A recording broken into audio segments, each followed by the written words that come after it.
Hello, Barry, Will and Tradie. Welcome to this episode of the Tradie Business School podcast. I'm joined by my co-host, Miranda Hill, and we're talking all things automation as part of the mini-series we've done based on my book, The Path to Freedom. Miranda, how are you doing today? I am fantastic. This session on automation leads on from the one we did before this on systems. They really do dovetail together. Really excited. I know many of you out there might just go, really, Miranda, automation, and you're excited, but I really am. And Barry's grinning here too. So, this is one of the ways that you can have even more of an impact in business, but do less.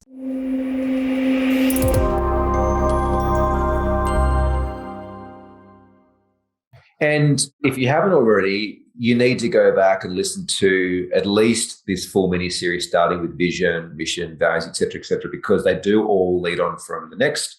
And if you want to go a lot deeper and get the templates of how to implement the stuff in your business, make sure you get a copy of The Path to Freedom from Amazon. Automation, when we talk about automation, there's a lot of different automation we could be referring to in business. There's automation of email marketing.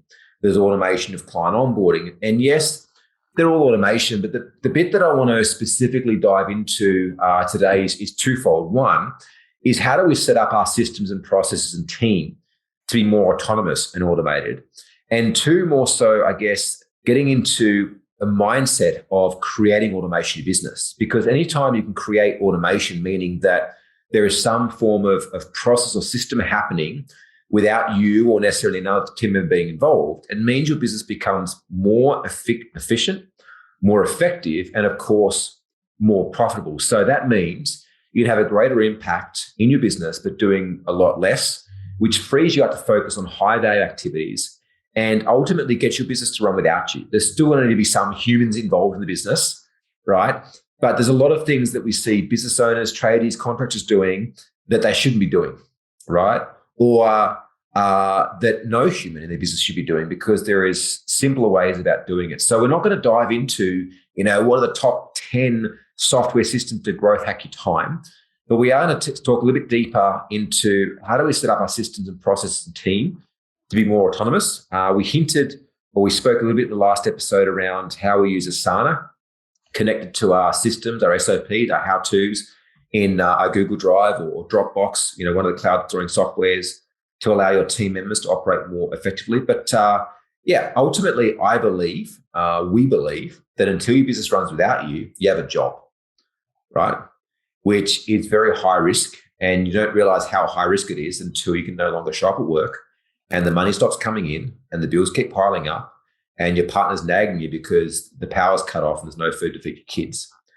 So, until your business operates without you, you're still required to oversee and check and chase. You're still putting out fires. We need to change that. Absolutely.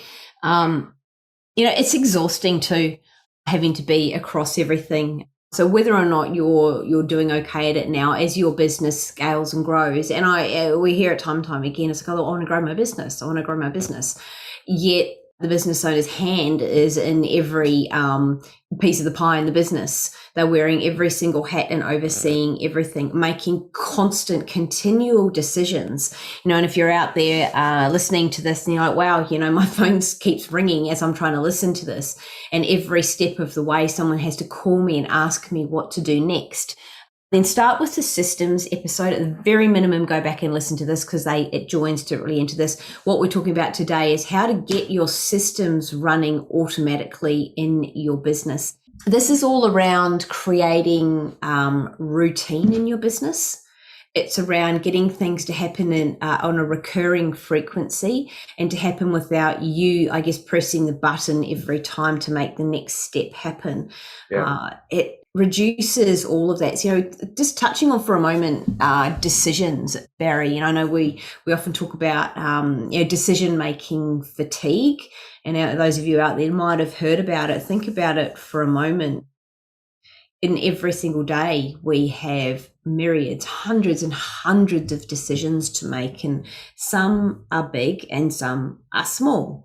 yet you will run probably the same steps. Think about how you get ready for the day every day. You'll have the same, series of steps. You'll get out and you'll maybe, you go to the toilet and you put your clothes on, then you brush your teeth, and you'll do it in the same order every day. And we do that as human beings because it reduces the number of decisions we have to make every day. And so what we want to do is save our energy for the important decisions. Yeah, well, you look at Mark Zuckerberg, you look at Steve Jobs. They're publicly quoted in many places around wearing the same clothes every day. Not the same clothes, but it's like they have probably 10 pairs of the same pants and 10 pairs of 10 of the same shirt, because they talk about decision fatigue. And there's a lot of studies that show that we only have a capability of making so many critical decisions every day. Now, if you're a tradie or a general contracting business owner, like, you're making a lot of big decisions every day.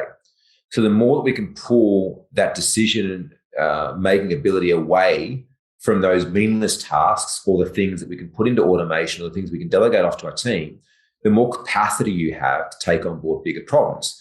Now, ultimately, to succeed in business, the bigger a business gets, the bigger the problems get, but the better you get at solving them, right? And less emotional at solving them too, hopefully. So, we look at this, essentially, automation removes unnecessary decisions and saves our focus and energy for decisions that matter in our business, right? So a platform that we like to use when it comes to specifically tying things together from a systemization perspective, and when we're talking systems, I'm not talking software systems, I'm talking about a link between documents and reminders and people that allow our organization to work when we're not there, as if we are. So we're big advocates of Asana. There's plenty of other platforms like it. Asana basically is a job management software. Now, it's not particularly a thing that you would use to manage the building of a new home or installation of a kitchen, although you could. There is specific trade software for that. But Asana is something that we use across all of my companies to manage our staffs and our reoccurring tasks. And so it gives us the ability to set up pillars, or teams, they call them now. So we'd have a team set up for marketing, for sales, for delivery or fulfillment, for HR, and for finance. And we have that same structure across anywhere we need to interact with documents. So we know, okay, this is the marketing thing, I look for it in the marketing document. This is the marketing task, I look for it in Asana under the marketing team. And essentially what we're doing is anything that we're doing more than once goes into Asana as a task, right?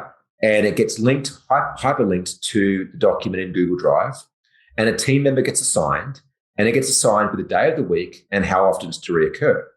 Now, every time a team member does it and clicks it off, it shows back up that day, that time of the week, whenever we set it for, right? Which allows our team to just jump into their inbox and go, oh, what are my tasks for today? Without having to think, oh, I must do that, ticking things off lists, having bits of paper around the office and sticky notes and everything else. So we typically have the one platform that rules them all, which for us is Asana, that allows us to create workflows, manage tasks, and manage teams very, very effectively. It's so powerful. You just jump in and it tells you, do this. It is one way to take out the mistakes that human beings will make in forgetting things. We all make mistakes. We all get distracted. We all have moments. Maybe we're unwell. Maybe we're distracted and something's going on in our personal life and we forget to do something. I spoke to somebody earlier today who was chasing an invoice from a client, and the client's like, I didn't get the invoice. He said, what do you mean? I sent it to you. Anyway, he went into his inbox and he discovered he'd emailed the invoice to himself because there wasn't a system set up and it wasn't automated in such a way. And he was wearing all of the hats. So this was a business owner. And this could have been a task that was delegated had a system been set in place and it all been automated. Yet he didn't know. So all of a sudden now he's chasing a debt that he thought was owed, that he needed the money. And the client had never even received the invoice. Genuine human error. He was, oh, whoops, sorry, I'll send it. But you scale that and there's a lot of lost revenue. There's a lot of lost time, let alone the fact that this is the business owner that is trying to fish around in his sent inbox, trying to work out why the client hadn't got the invoice in the first place. So, often clients will start with their invoicing and debt collection processes and systems. Really, really important. It's one of the probably the areas that at least enjoyed for them. And you're probably laughing out there or out listening, oh yeah, I love invoicing. Yeah, most traders have got a ton of unpaid invoices. Yeah. Sitting out there, and a ton of unfollowed up quotes as well. Yep. And as soon as you systemize it, so write the series of steps that are required for that, then you automate it. So you set it up so it's all recurring, be it in Asana or whatever platform you choose. Then it's ready. It'll run without you. It'll tell your staff what to do, when to do it. It'll prompt them to do it, remind them to do it, and just keep things going without relying on the human memory and people remembering. And you can set up systems for everything, running meetings, onboarding clients, training staff, marketing, invoicing, debt collection. There's so many things. Yeah. Two things I want to touch on there. One is like this, you're like, oh yeah, but it's just like, I can remember to send an invoice a week. It's like, yeah, you can. But if you have a reminder that prompts team member to check up on that, they would have picked up on that before the business owner realized they hadn't been paid. Right? Man, I wouldn't even know a tenth of what happens daily in amongst the organization I'm involved in. I just don't, nor do I need to know, because I have the right KPIs in place to understand when there is a problem, how to track it down. I have the organizational chart in place that understands how to manage what staff, who's required for what. But most importantly, the staff and the team are the ones building the systems and building the automation, because that's what we've taught them. Right. And that's what makes their jobs easier. I remember that when I went to hire my first sales guy for one of my earlier companies, the Game Changers, it took me almost a month to onboard this person, spending ridiculous amounts of time with them daily, running them through scripts and the program and the calls. And it took them a month. And I think it took them another 2 months after that to make their first sale. And needless to say, it was a very bad and scarring experience for me that prevented me from almost hiring salespeople again.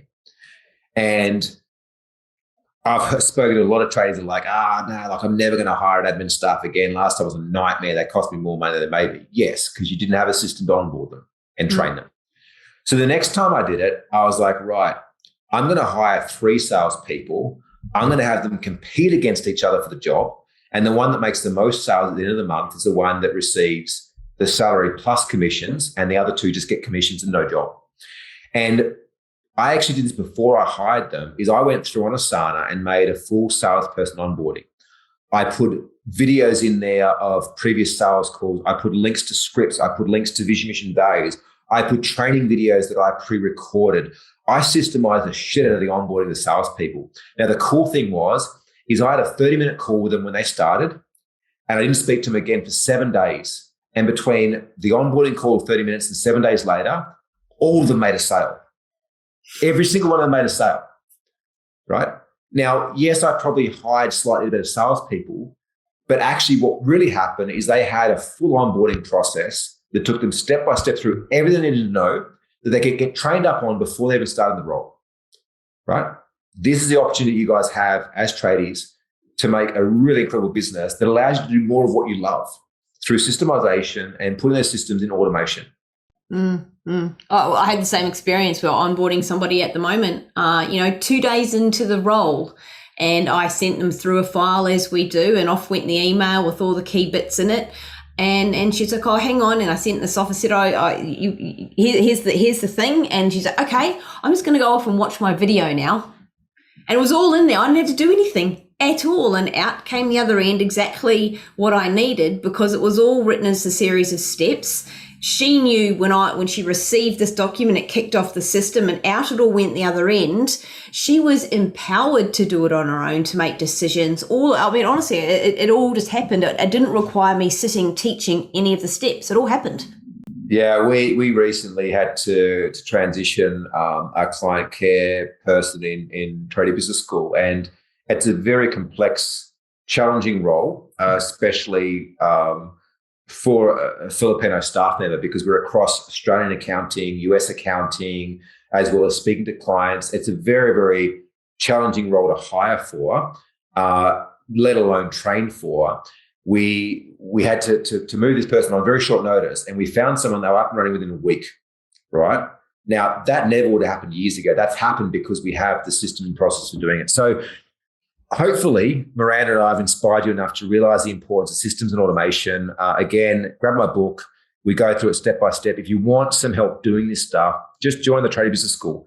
I guarantee that you guys can probably get to where you want to go alone, but working alongside and with us, you'll get there a lot faster, having a lot more fun, and making yourself a ton more money in the process as well, because this is what we do. So, reach out to the team, whether it's through the tradiebusinessschool.com website, a free Facebook group for trades and general contractors global, or even comment down below this video somewhere, and we'll be in touch.